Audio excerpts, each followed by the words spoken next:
Magiging prioridad umano ni Lieutenant General Ricardo Visaya ang pagtugis sa grupong Abu Sayyaf. Oras na umupo siya sa pwesto bilang Chief of Staff ng Armed Forces of the Philippines. Plano umano ni Visaya na gawing 24 oras ang operasyon ng militar sa Sulu para hindi na makapangbiktima pa ang bandidong grupo.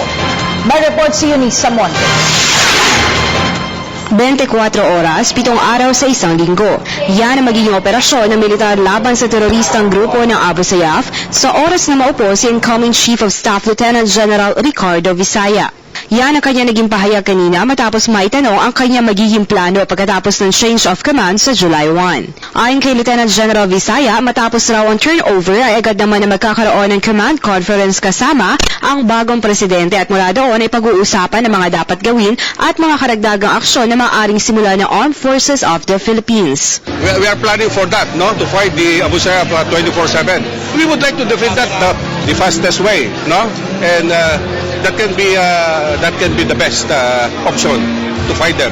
Nang tanungin naman kung ano ang pinakauna niyang gagawin pagkatapos ng change of command, nabanggit niya na una niya nga raw bibisitahin ang Air Force, Navy at Army at pagkatapos noon siya ay pupunta ng Hulosulu para masolusyonan ang problema sa kidnapping ng mga Abu Sayyaf. Matatandaang mayroong bagong bihag na 7 Indonesians ang Abu Sayyaf nitong nakaraang linggo at maliban dito ay mayroon pa silang bihag na 2 foreign nationals at 5 Pilipino. Ani Visaya, hindi titigil ang militar hanggat hindi nahuhuli ang teroristang grupo na ito. Para sa Telebisyon ng Bayan, ako si Eunice Samonte.